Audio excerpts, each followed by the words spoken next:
70평생 모은 돈을 믿었는데 손에 쥔 건 황금빛이 아닌 납덩이였습니다. 저는 그 순간 무너졌고 동시에 다시 일어서야 했습니다. 이 이야기를 끝까지 들으신다면 낯빛 눈물 속에서 어떻게 존엄을 지켜내는지 함께 보실 수 있을 겁니다. 안녕하세요. 저는 박노인이라고 합니다. 70을 넘겼고요. 서울 변두리의 오래된 연립주택 3층에서 혼자 지냅니다. 손주 등록금을 돕고 싶다는 마음으로 하루를 견뎌왔고 제 노후는 제 발로 책임지겠다는 고집으로 여기까지 왔습니다. 오늘은 제 이야기의 시작을 차분히 꺼내보려 합니다. 아침 햇빛이 오래된 장판 위로 길게 흘러들던 날이었습니다. 주전자에서 물이 끓어오르는 소리에 맞춰 저는 작은 수첩을 펼쳤습니다. 지워진 줄과 새로 적힌 줄 사이에 제 삶의 숨결이 눌어붙어 있었습니다. 손끝으로 그 옛 자국을 더듬으며 저는 오늘도 흔들리지 않겠다고 마음을 다잡았습니다. 저는 평생 성실했습니다. 남들이 잠들 때 일어나 청소를 했고 남들이 떠난 뒤 자리를 정리했습니다. 번듯한 직함도 남부럽지 않은 재산도 없었지만 돌아볼 얼굴은 있었습니다. 가족에게 짐이 되지 않겠다는 욕심이 때로는 믿음으로, 때로는 외로움으로 변했습니다. 은퇴 뒤 저는 작은 원칙을 만들었습니다. 첫째, 남의 말보다 제 눈으로 확인할 것. 둘째, 오늘의 지출이 내일의 불안을 부르지 않게 할 것. 셋째, 어떤 유혹도 서류와 도장을 건너뛰지 않게 할 것. 그 원칙들은 제 호주머니보다 무겁고 제 등보다 곧게 서 있었습니다. 그 무렵 동네 복지관에서 만난 지인이 제게 새로운 길을 말했습니다. 안전하다고 들리는 한 단어가 제 귓속에서 오래 울렸습니다. 금이라는 단어였습니다. 은행 이자가 제자리 걸음을 하는 동안 물가는 멀리 달려가고 있었으니 마음이 흔들리는 건 어쩌면 당연한 일일지도 몰랐습니다. 저는 스스로에게 차분히 묻고 또 물었습니다. 무엇이 욕심이고 무엇이 선택인지, 무엇이 허상이고 무엇이 근거인지. 손주에게 밥 한 끼를 더 보태고 싶은 마음이 제 판단을 흔들지 않게 하자고 다짐했습니다. 그러고도 흔들렸습니다. 사람 마음은 늘 그랬습니다. 지인은 제 손에 작은 전단 한 장을 올려놓았습니다. 반듯한 글씨와 반짝이는 그림이 눈길을 끌었습니다. 설명을 들으며 저는 고개를 끄덕였고 내내 손끝은 식어갔습니다. 마음을 달래려 커피를 마셨지만 잔의 온기는 금세 사라졌습니다. 집으로 돌아오는 길에 저는 오래 신던 운동화 끈을 다시 조여 묶었습니다. 발등을 감싸는 느낌이 이상하게 든든했습니다. 흔들리면 묶고 불안하면 다시 묶자고 생각했습니다. 그렇게 저는 제 마음에 매듭을 하나 더 지었습니다. 며칠을 더 생각했습니다. 수첩에 빈칸을 채우고 가족의 얼굴을 떠올리고 제 노년의 길을 다시 그렸습니다. 결국 저는 결정을 미루지 않기로 했습니다. 미루는 건 때로 유혹보다 더 큰 위험이란 걸 오래 살며 배웠습니다. 약속된 날 작은 사무실로 향했습니다. 겨울 끝자락의 바람이 골목을 파고들고 있었고 문 손잡이는 차갑게 식어 있었습니다. 서류를 읽고 또 읽으며 저는 제 이름 석자를 마음속에서 먼저 불러보았습니다. 이름을 먼저 세우고 도장을 나중에 찍자는 생각이었습니다. 서랍에서 꺼내 보인 것은 손바닥만 한 상자였습니다. 손에 쥐니 확실한 무게가 느껴졌습니다. 무게는 언제나 사람을 설득하려 들었습니다. 저는 설득에 넘어가지 않기 위해 더 천천히 호흡을 골랐습니다. 무게가 진실을 대신할 수 없다는 말을 속으로 반복했습니다. 그날 밤 저는 상자를 장롱 깊숙이 넣어두었습니다. 마음이 앞서면 판단이 뒤틀린다는 걸 알았기에 하루만 더 숨을 고르자고 다짐했습니다. 베개에 머리를 누이자 방 천장의 빛이 조용히 번졌고 그 빛 속에서 저는 제 속마음을 한 줄씩 읽어내렸습니다. 눈꺼풀 아래에서 낡은 풍경들이 오르락 내리락 했습니다. 다음 날 아침 저는 수첩 첫 장에 다시 새겼습니다. 첫째, 사실을 확인할 것. 둘째, 기록으로 남길 것. 셋째, 혼자 판단하되 혼자 무너지지 않을 것. 그 글자들이 굳어갈수록 심장이 조금씩 제 속도로 돌아왔습니다. 저는 숨을 길게 내쉬며 상자를 다시 꺼냈습니다. 부엌 식탁 위에 상자를 올려놓고 저는 조심스레 봉인을 살폈습니다. 작은 흠집 하나 없이 반듯했습니다. 반듯하다는 건 늘 안심을 부르지만 때로는 의심도 불러야 한다고 스스로에게 말했습니다. 저는 천천히 손톱으로 모서리를 밀어 올렸습니다. 그 작은 소리가 집 안가벼운 공기를 가르며 번졌습니다. 덮개가 조금 들리자 금빛의 환상이 먼저 머릿속을 스쳤습니다. 저는 그때까지도 제 원칙이 저를 지켜줄 거라 믿었습니다. 손가락의 힘이 아주 조금 더 들어가자 상자는 마침내 제 속을 열 준비를 하는 듯 했습니다. 무게는 여전히 확실했고 제 마음은 그 무게보다 겨우 한 걸음 앞서 있었습니다. 저는 마지막으로 한 번 더 호흡을 고르고 고개를 살짝 끄덕였습니다. 제 이름을 속으로 부르며 제 노년의 다음 장을 열겠다는 마음으로 상자의 덮개를 끝까지 들어올릴 준비를 했습니다. 그 순간까지도 저는 믿었습니다. 삶이 비록 굽이져도 원칙은 결국 제 편일 거라고 믿었습니다. 덮개가 열리는 찰나 제 시야를 스치는 색과 냄새와 감촉이 한꺼번에 몰려왔습니다. 덮개가 완전히 열리자 제 시야를 먼저 더럽힌 건 빛이 아니었습니다. 금빛일 거라 미리 상상하던 색은 어디에도 없었고요. 탁하고 회빛이 도는 표면이 무심하게 누워 있었습니다. 냄새는 금속의 냉기보다 눅진한 먼지에 가까웠습니다. 저는 잠시 숨을 멈추고 손가락 끝으로 표면을 쓸어보았습니다. 매끈하지 않았습니다. 거친 결이 손끝을 타고 올라와 심장 박동에 요철을 만들었습니다. 무게는 분명했습니다. 두 손으로 들어올리면 손목이 꺾일 만큼 묵직했습니다. 그래서 제 머리는 마지막까지 믿으려 했습니다. 무게가 진실을 대신할 수 없다는 걸 수십 번 되뇌었는데도 사람 마음은 제 편이 아니었습니다.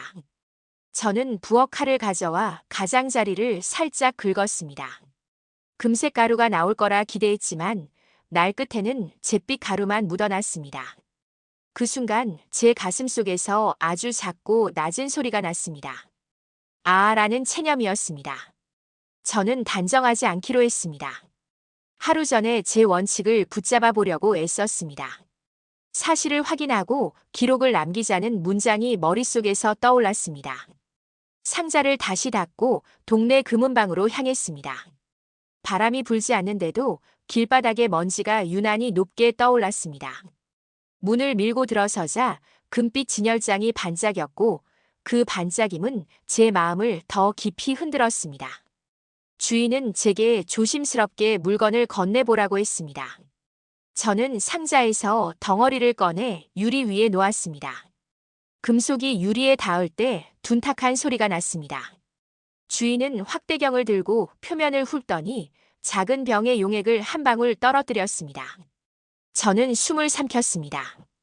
반응은 금처럼 조용하지 않았고 미세한 거품과 함께 색이 탁하게 변했습니다. 주인은 고개를 가볍게 저었습니다. 금이 아니라고 했습니다. 같은 무게의 금이라면 세상이 달라 보였을 거라고도 말했습니다. 저는 고개를 숙였고 바닥의 대리석 무늬가 천천히 기울어져 보였습니다. 가게 밖으로 나오자 햇빛이 한층 진해져 있었습니다. 저는 벤치에 앉아 손등을 바라봤습니다. 미세한 잿빛 가루가 줄무늬처럼 남아 있었습니다. 손가락으로 털어냈지만 마음속 흔적은 떨어지지 않았습니다. 누구에게 먼저 말해야 할지, 무엇부터 정리해야 할지 머릿속이 어지러웠습니다. 한동안은 그저 앉아 있었습니다. 가까스로 일어나 집으로 돌아와 수첩을 펼쳤습니다. 오늘의 사실을 그대로 적었습니다. 하나, 상자 속은 금이 아니었다. 둘, 확인은 끝났고 책임을 물어야 한다. 셋, 혼자 무너지지 않겠다. 글자를 누를수록 종이가 눅눅해졌습니다. 그날 저녁 전화를 걸어야 한다는 걸 알면서도 숫자, 버튼을 한참 동안 바라만 보았습니다. 설명은 길어질 것이고 변명은 짧을 것이며 결국 침묵이 신뢰를 가득 채우리라는 걸 알았습니다. 그래도 걸어야 했습니다. 떨리는 손끝으로 번호를 눌렀고 몇 번의 신호 끝에 연결음이 멈췄습니다. 저는 최대한 차분한 목소리로 오늘의 결과를 말했습니다.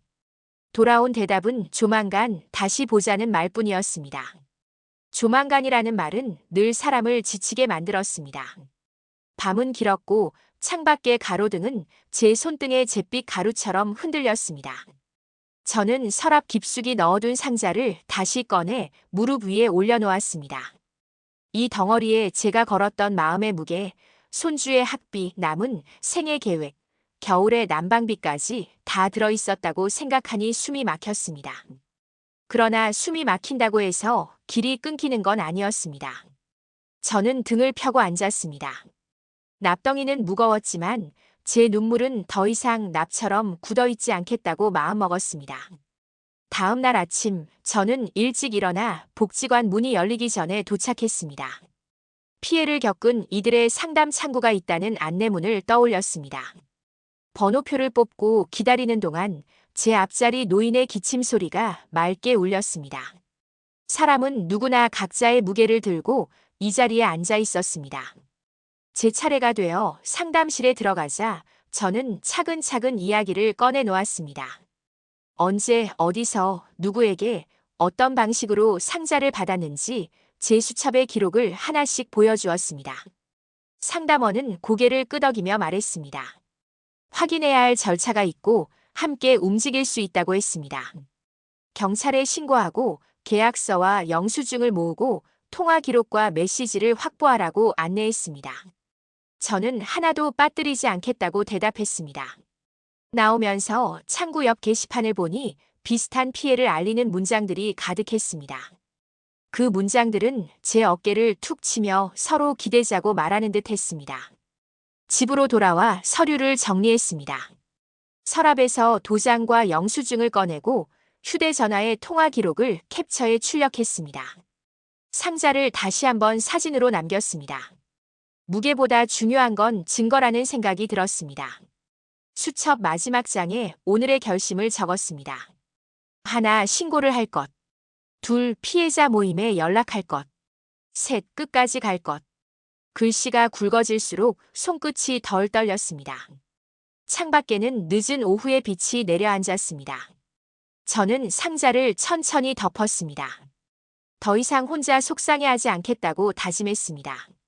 저를 속인 건 납덩이의 무게가 아니라 금빛을 믿고 싶었던 마음의 빈틈이었습니다. 그 빈틈을 이제는 기록과 절차와 사람들 사이의 연대로 채워보려 합니다.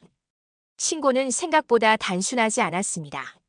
사건 경위를 적는 칸마다 제 손끝이 멈췄고 날짜와 시간, 장소와 인물, 전달받은 상자의 형태와 무게까지 하나하나 되짚어야 했습니다.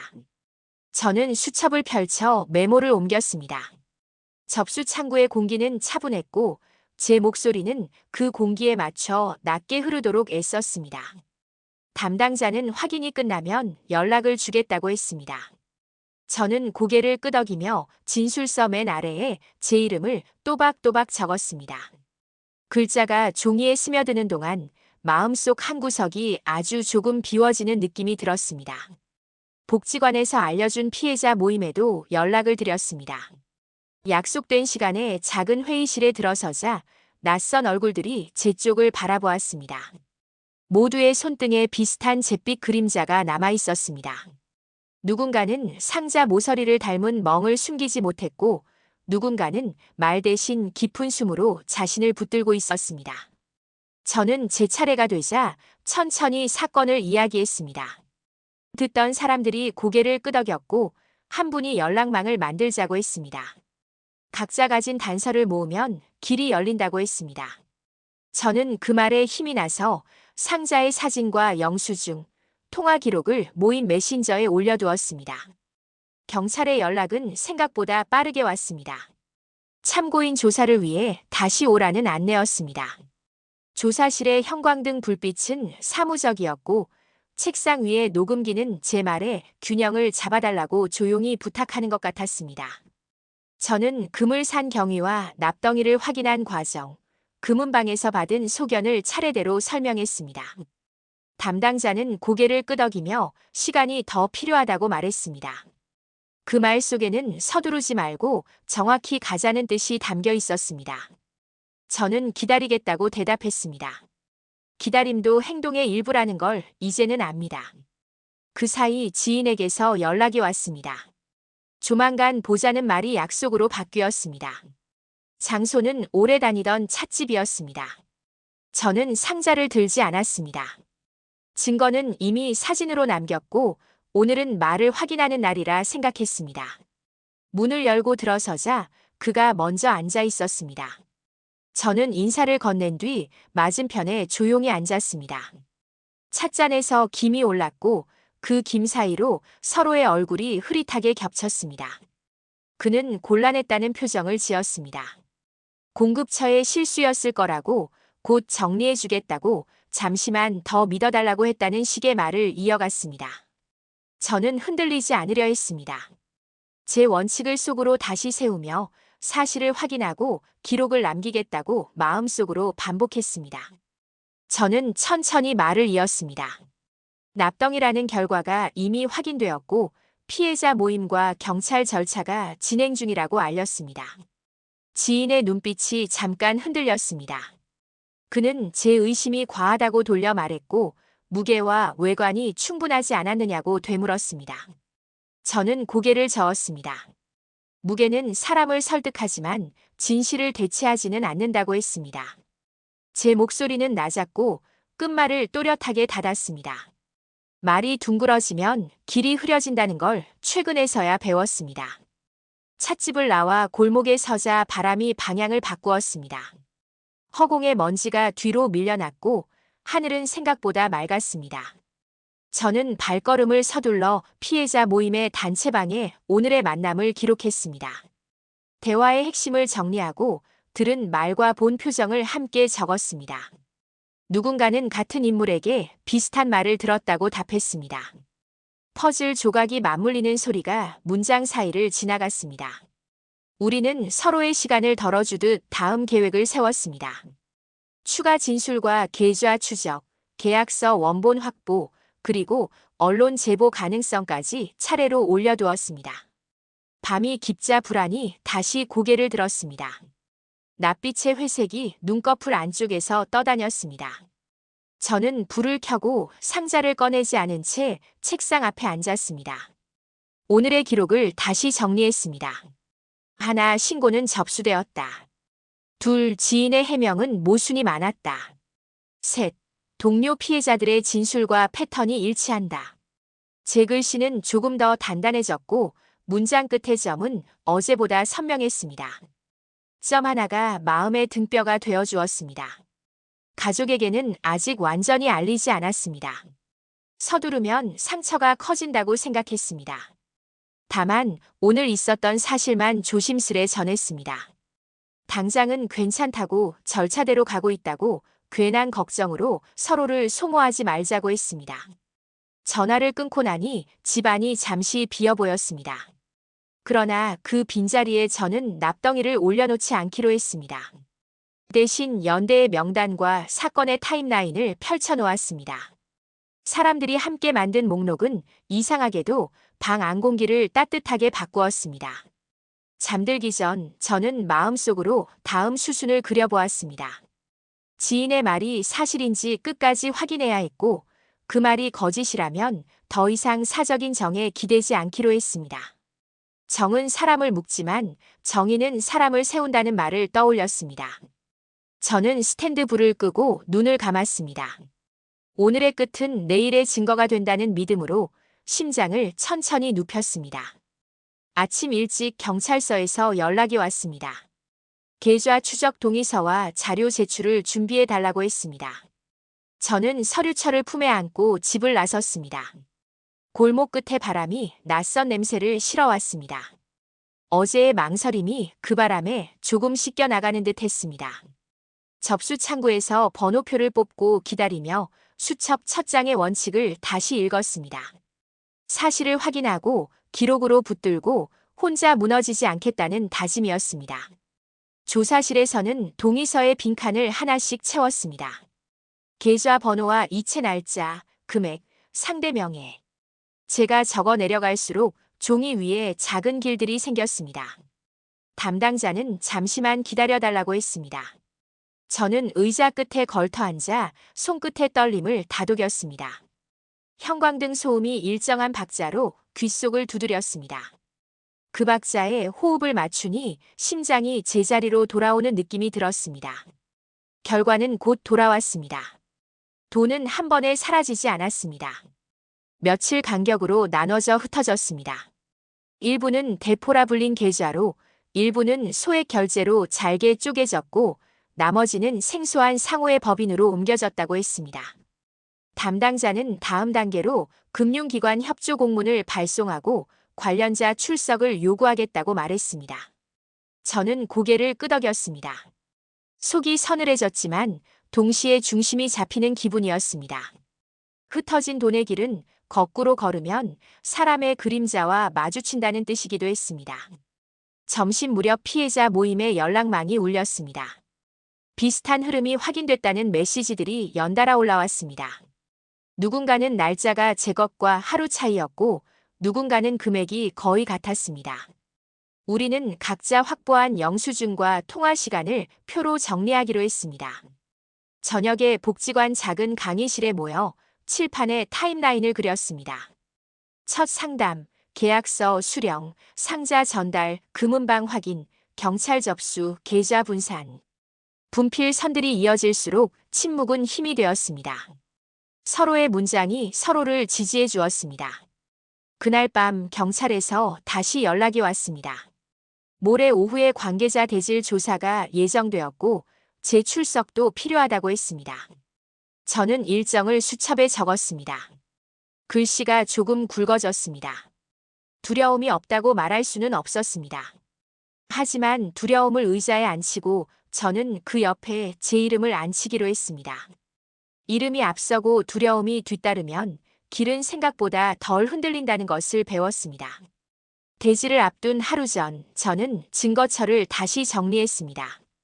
상자 사진과 표면을 긁어나온 잿빛 가루의 사진, 금은방 소견서, 이체 내역, 문자 내역, 통화 시간표 그리고 피해자 모임에서 만든 타임라인.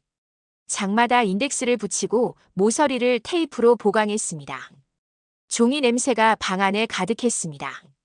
그 냄새가 이상하게 안정을 주었습니다.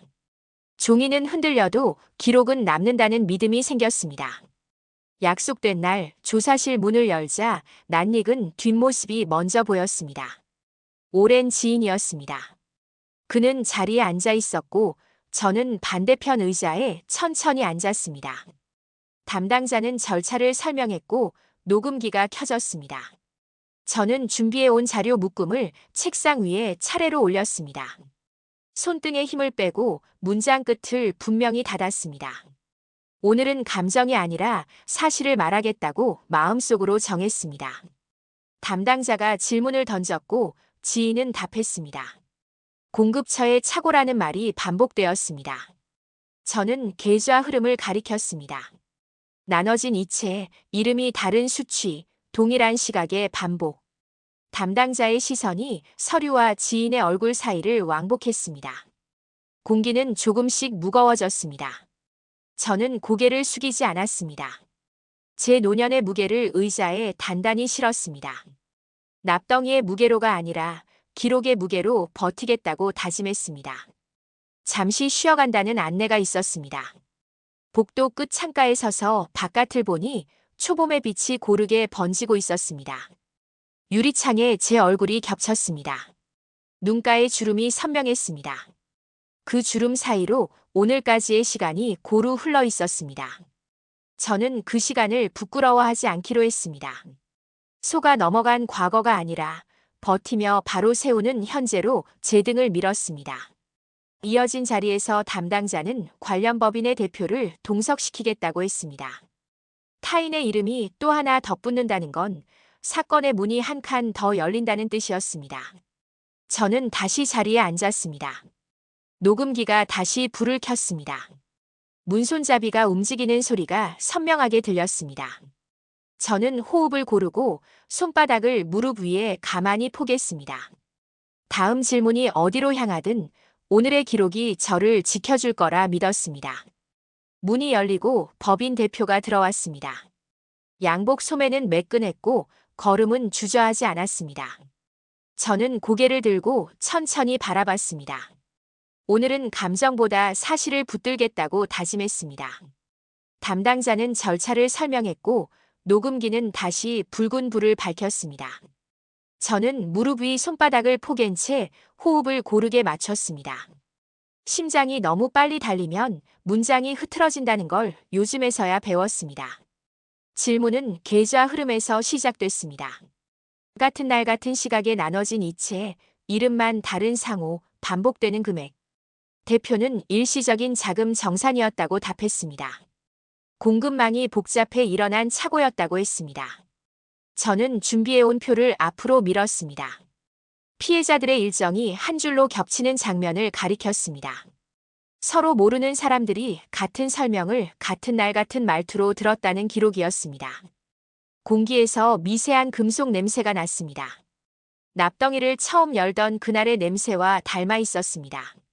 담당자는 상자 출처를 물었습니다. 대표는 외주 물류라고 말했습니다. 계약서가 있느냐는 질문에 그는 인쇄본을 내밀었습니다.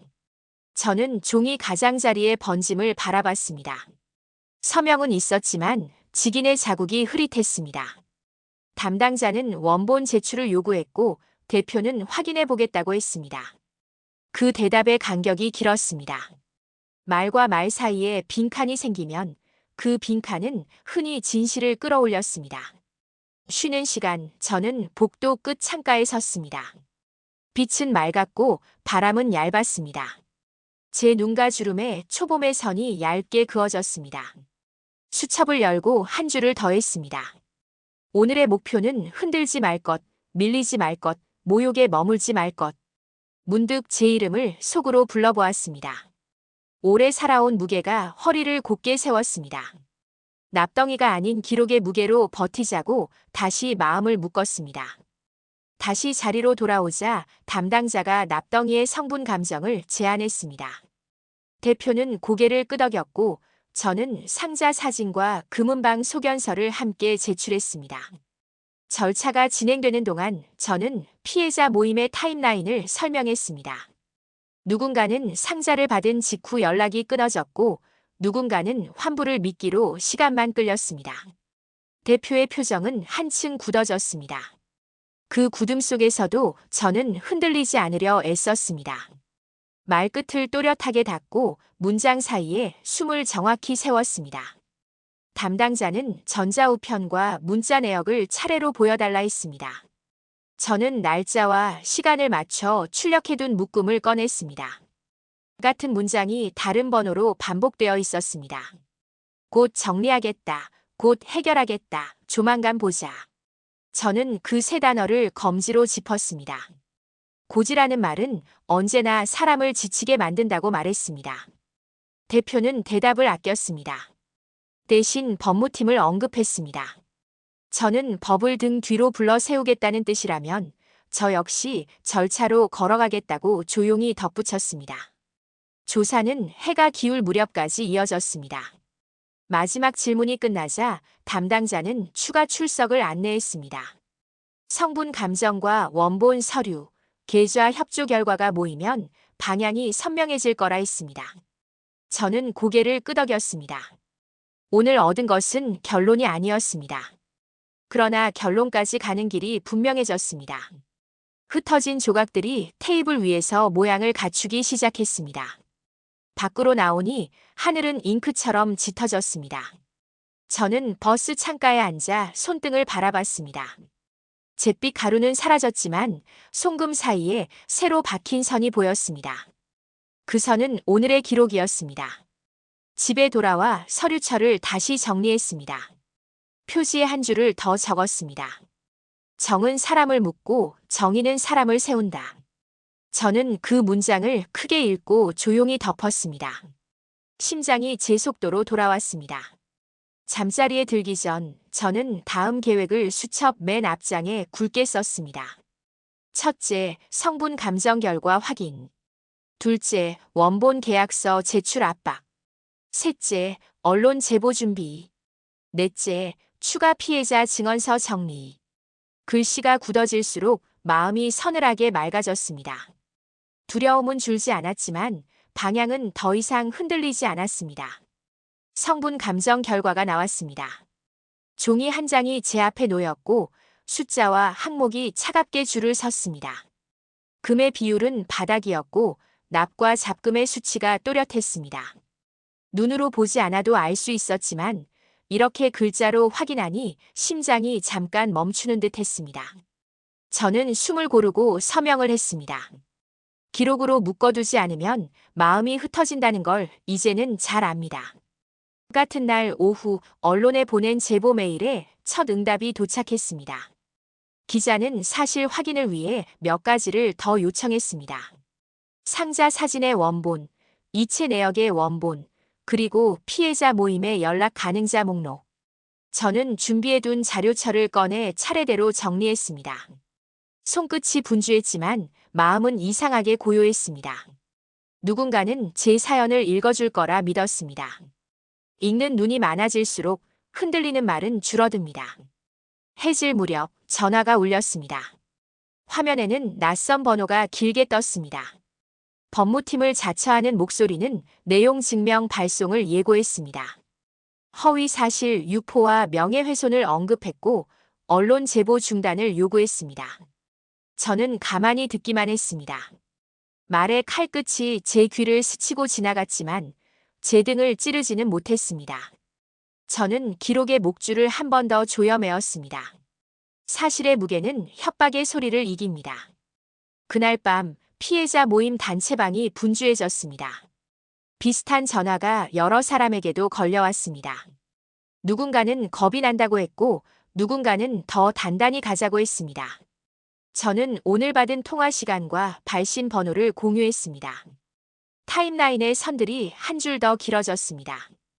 공포는 나눌수록 작아지고 기록은 묶을수록 굵어진다는 걸 서로 확인했습니다. 다음 날 아침 기자가 다시 연락을 주었습니다. 반론을 위해 업체 입장도 요청했는데 그곳에서는 거래가 정상적이었다는 입장을 고수했다고 전해왔습니다. 환불 절차가 진행 중이라는 문장도 붙었다고 했습니다. 제 머릿속에 며칠 전의 말들이 스쳤습니다. 곧 해결하겠다. 조만간 보자. 정리 중이다. 저는 기자에게 덧붙였습니다. 환불 약속은 반복되었고 이행은 없었다는 사실, 성분 감정 결과와 계좌 분산 내역 그리고 대질 조사에서의 진술. 저는 감정 대신 날짜와 시간, 문서의 이름으로만 말했습니다. 오전을 지나자 등기 우편이 도착했습니다. 내용 증명이었습니다. 법적 조치를 경고하는 문장들이 빽빽했습니다. 저는 봉투를 조심히 접어 서류철 맨 앞에 꽂았습니다. 불안이 목에 걸렸지만 문장을 다시 읽을수록 두려움은 구조를 드러냈습니다. 큰 소리로 겁을 주고 시간을 끌고 개별 대응으로 흩어지게 만드는 방식. 저는 흩어지지 않기로 했습니다.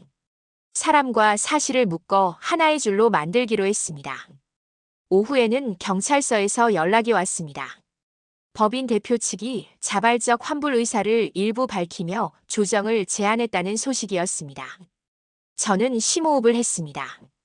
조정의 문장은 달콤하지만 본질을 흐리는 경우가 잦았습니다. 피해자 간 합의에 균열을 내고 기사화를 늦추며 사건의 무게를 가볍게 만드는 수법. 저는 답했습니다. 전체 피해 규모와 책임 구조를 명확히 한 뒤 공개된 자리에서 절차대로 다루자고. 제 목소리는 조심스럽게 낮았고 끝말을 정확히 닫았습니다. 저녁이 되자 기자가 초안 기사 일부를 읽어주겠다고 했습니다. 사실 관계가 틀리지 않은지 확인이 필요하다고 했습니다. 저는 놓치기 쉬운 순서를 바로잡았습니다. 상자 전달이 먼저였고 해명은 그 다음이었고 조정 제안은 성분 감정 이후였다고. 시간의 흐름은 사건의 뼈대입니다. 뼈대를 바르게 세워야 근육도 제대로 붙습니다. 확인이 끝나자 기자는 고맙다고 했습니다. 저는 고개를 숙였습니다. 제 이야기지만 제 한 몸의 이야기만은 아니었습니다. 밤늦게 창밖을 보니 비가 얇게 내렸습니다. 낯빛의 회색이 비에 녹아내리는 것처럼 느껴졌습니다. 저는 책상에 앉아 수첩을 펼쳤습니다.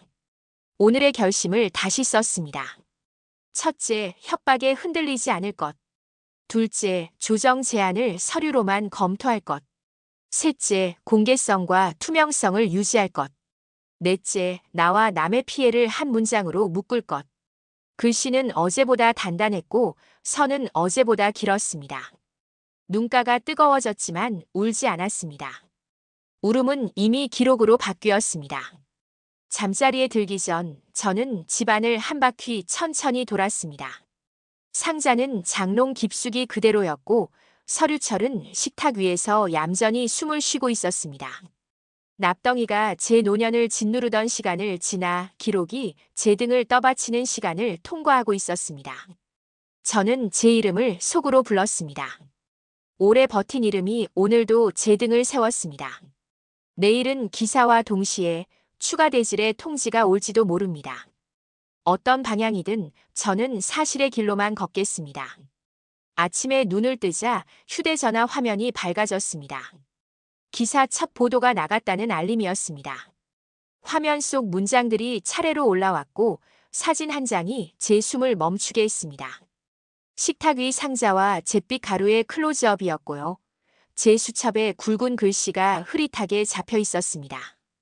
그 글씨를 제가 썼다는 사실이 이상하게 저를 붙들어 주었습니다. 하루가 비로소 제 편으로 기울기 시작했다고 느꼈습니다. 복지관 단체방이 연달아 울렸습니다. 비슷한 상자를 받은 사람들이 더 모여들었습니다. 낯선 이름들이 서로 안부를 물었고 시간과 장소, 금액과 경로가 촘촘히 이어졌습니다. 저마다 떨리는 손끝으로 문장을 눌러 적었습니다. 누군가는 망설였고 누군가는 더 멀리 가자고 했습니다. 저는 오늘은 두려움보다 기록이 앞서야 한다고 답했습니다. 글자들이 서로 어깨를 비비며 줄을 맞추는 모습이 눈앞에 그려졌습니다. 정오가 가까워오자 업체의 입장문이 공개됐습니다. 거래는 정상적이었고 환불이 진행 중이며 사실과 다른 과장 보도가 있다는 내용이었습니다. 제보자들의 욕심이 사태를 키웠다는 뉘앙스도 덧붙었습니다. 화면을 읽어내려가며 저는 어깨를 곧게 세웠습니다. 과장이라는 말은 쉽게 뿌려지지만 사실의 점과 시간의 선은 쉽게 지워지지 않습니다. 저는 우리 쪽 자료 묶음에서 날짜와 시각을 다시 체크했습니다. 상자 전달, 금은방 확인, 경찰 접수, 대질 조사, 성분 감정, 조정 제안. 순서가 제 마음의 등뼈가 되어 주었습니다. 오후에 기자가 전화를 주었습니다. 후속 보도를 위해 공개 인터뷰를 제안했습니다. 저는 얼굴을 드러내는 일에 잠깐 망설였습니다. 노년의 삶을 낯선 시선 앞에 올려둘 용기가 있는지 스스로에게 물었습니다. 하지만 제 이름을 속으로 불러보니 뜻밖의 흔들리지 않았습니다. 숨어 있을수록 낯빛의 기억이 무거워진다는 걸 압니다. 저는 조심스레 응하겠다고 했습니다. 조건은 하나였습니다. 사실의 순서를 흐리지 말아 달라는 것이었습니다. 저녁 무렵 고향의 오래된 지인이 연락을 해왔습니다. 그도 비슷한 제안을 받은 적 있다고 했습니다. 다행히 받아들이지 않았다고 했습니다. 그 말은 응원처럼 들렸고 동시에 뒤늦은 경고처럼 가슴을 쳤습니다. 저는 고개를 끄덕이며 기록을 부탁했습니다. 이름이 하나 더 얹히면 사건의 그림자는 덜 짙어집니다. 이름은 무겁지만 길을 만든다는 걸 이제는 압니다. 해가 기울 무렵 경찰서에서 공문이 왔습니다. 형사 입건이 이루어졌고 관계자 소환이 진행된다는 안내였습니다. 동시에 민사 절차를 위한 준비 통지서도 받았습니다. 법정으로 향할 길이 구체적인 날짜와 시간으로 적혔습니다. 수첩 맨 앞장에 굵게 옮겨 적으며 저는 깊게 숨을 들이마셨습니다. 두려움이 없다고 말하지 않겠습니다. 다만 두려움보다 질서가 앞서야 한다고 되뇌었습니다. 질서가 앞서면 사람은 덜 흔들립니다. 그날 밤 업체 측의 반격이 또 왔습니다. 허위 사실, 유포로 손해배상을 청구하겠다는 예고 문서였습니다. 글자는 커다랗고 문장은 요란했습니다. 저는 서류철을 열고 그 종이를 맨 뒤에 꽂았습니다. 제 노년을 위협하려는 소리가 크게 들릴수록 사실을 싸는 제 손놀림은 더 작고 정밀해졌습니다. 작은 움직임이 결국 길을 바꾼다는 걸 배웠습니다. 종이 냄새가 방 안에 번졌고 그 냄새는 묘하게 마음을 가라앉혔습니다. 인터뷰 날 저는 낡은 회색 코트를 꺼내 입었습니다. 복지관 앞 작은 회의실에서 기자와 마주 앉았습니다. 카메라는 차갑게 빛났고 제 목소리는 생각보다 흔들리지 않았습니다. 저는 한 걸음씩 시간을 따라 걸었습니다. 검은 상자를 처음 봤던 날 식탁 위에 올려놓고 봉인을 바라보던 순간 금은방에서 잿빛 가루를 확인하던 낮 경찰서의 형광등 아래에서 이름을 적던 저녁 대질 조사에서 표를 펴내던 오후 성분 감정 결과를 받아들던 아침. 제 문장은 쉬운 말로 끝나도록 노력했습니다. 어려운 단어는 때로 사람을 멀어지게 만듭니다. 저는 가까이 가고 싶었습니다. 인터뷰가 공개되자 반응은 거셌습니다. 응원과 비난이 뒤섞여 화면을 흘렀습니다. 누군가는 용기라고 했고 누군가는 경솔이라고 했습니다. 저는 어느 쪽에도 오래 머물지 않았습니다. 응원은 저를 들뜨게 만들고 비난은 저를 움츠리게 만듭니다. 어느 것도 기록을 대신할 수 없습니다. 저는 다시 수첩을 펼쳤습니다. 오늘의 결심을 적었습니다. 첫째, 소리에 흔들리지 않을 것. 둘째, 법정의 자리를 존중할 것. 셋째, 사람을 잃지 않을 것. 넷째, 제 이름을 숨기지 않을 것. 글씨의 획이 어제보다 굵어졌습니다. 밤하늘에 늦은 비가 내렸습니다. 낯빛의 회색이 빗물에 조금씩 풀려내리는 듯 했습니다. 저는 장롱 깊숙이 넣어둔 상자를 꺼내지 않았습니다. 증거는 이미 법의 손에 들어갔고 상자는 더 이상 저를 붙잡는 무게가 아니었습니다. 저는 상자 대신 법원 출석 통지서를 책상 가장자리에 올려두었습니다. 내일은 법원 앞 계단을 올라야 합니다. 오르막은 늘 숨이 차지만 오르막이 있어야 정상도 있습니다. 잠자리에 들기 전 저는 제 이름을 다시 불렀습니다. 오래 살아남은 이름이 등뼈처럼 제 안에서 반짝였습니다. 떨림이 없지 않지만 떨림이 있어야 사람입니다. 저는 그 떨림을 숨으로 감싸고 눈을 감았습니다. 새벽이 오면 저는 한 칸 더 앞으로 나아갈 것입니다. 기록의 무게로, 연대의 손으로, 제 존엄의 걸음으로. 법원 앞 계단을 오르며 저는 발걸음을 세웠습니다. 숨이 가빴지만 뒤돌아보지 않으려 했습니다. 제 이름이 붙은 사건 번호가 불리고 문이 열리고 차가운 공기가 한꺼번에 밀려들었습니다. 방청석에는 피해자 모임에서 본 얼굴들이 보였고요. 서로의 눈빛이 얇은 다리처럼 공중에 연결되어 있었습니다. 저는 그 다리를 밟고 안으로 들어섰습니다. 오늘은 흔들리지 않겠다고 마음을 단단히 묶었습니다. 재판장은 절차를 차례로 밟았습니다. 성분 감정서가 먼저 제출되었고 납과 잡금의 비율이 짧고 정확한 문장으로 낭독됐습니다. 제 폐 속 어딘가가 잠깐 움찔했지만 표정을 흐트러뜨리지 않으려 했습니다. 이어서 계좌 추적 결과가 설명되었습니다. 쪼개진 금액들이 날짜와 시간, 다른 이름의 계좌로 이동한 기록이 선으로 이어졌습니다. 그 선들이 법정 모니터 위에서 하나의 그림을 만들었습니다. 저는 그 그림의 바닥에 제 이름이 조용히 놓여 있다는 사실을 인정했습니다. 피해자의 한 사람으로서 고개를 들었습니다. 피고 측은 납품망의 착오와 일부 환불 의사를 반복했습니다. 조정 제안을 언급하며 갈등을 낮추자고 했습니다.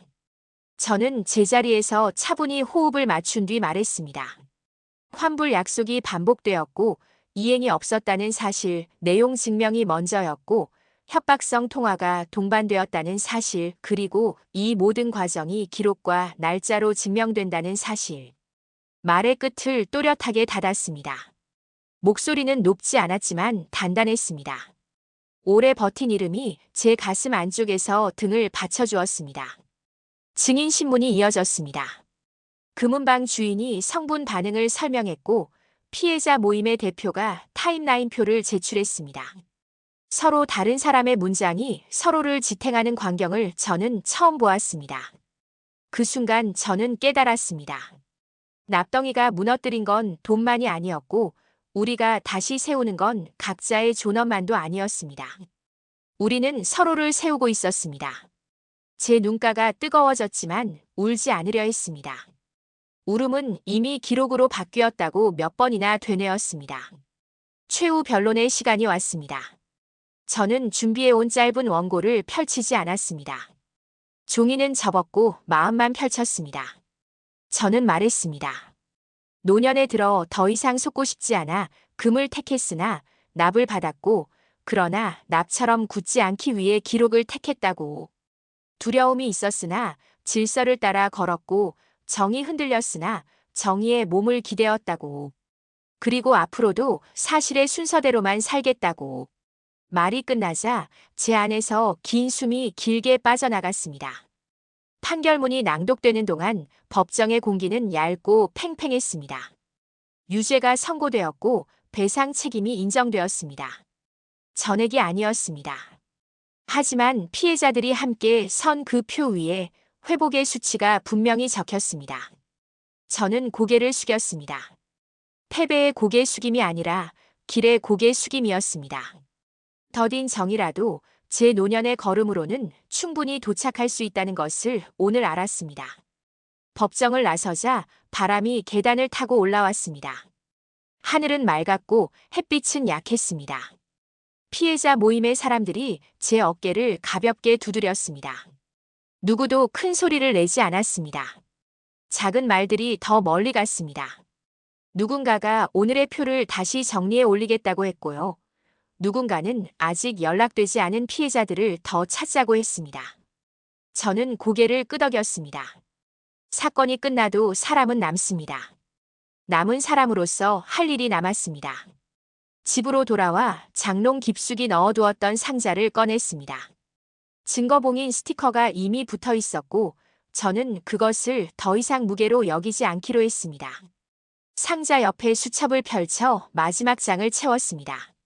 첫째, 오늘의 판결을 내일의 삶으로 옮길 것. 둘째, 정을 해치지 않는 정의를 계속 선택할 것. 셋째, 이름을 숨기지 않을 것. 넷째, 남은 시간은 두려움이 아니라 질서와 연대로 채울 것. 글씨가 마르고 점이 또렷해졌습니다. 그 점 하나가 제 마음의 등뼈를 한 번 더 곧게 세웠습니다. 창문을 열자 저녁 바람이 살갗을 스쳤습니다. 낯빛의 회색으로 가라앉던 방 안의 공기가 조금 밝아졌습니다. 저는 부엌 싱크대에 손을 대고 천천히 물을 틀었습니다. 물소리가 방을 가득 채웠습니다. 오래된 그릇을 하나씩 닦아 선반에 올려두자 마음속 어지러움도 함께 정리되는 것 같았습니다. 저는 제 이름을 한 번 더 불렀습니다. 오랫동안 버틴 이름이 오늘은 가볍게 들렸습니다. 가벼움이란 무게가 사라진 것이 아니라 무게를 나눌 손을 찾았다는 뜻이라는 걸 이제 압니다. 불을 끄기 전 저는 수첩을 덮었습니다. 상자는 다시 장롱 깊숙이 들어갔고요. 서류철은 책상 한가운데 단정히 놓였습니다. 납덩이로 시작한 이야기를 기록으로 끝냈습니다. 그러나 끝이 아니라고 마음속에 조용히 써두었습니다.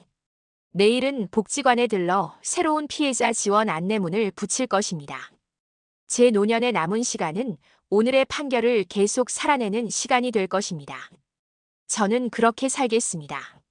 저를 속인 건 무거운 납덩이가 아니라 믿고 싶었던 제 마음이었습니다. 하지만 그 마음을 기록으로 묶었고 연대로 이어서 결국 정의를 세웠습니다. 혹시 지금도 무거운 시간을 버티고 계신다면 저와 함께 이 길을 걸어가 주시길 바랍니다.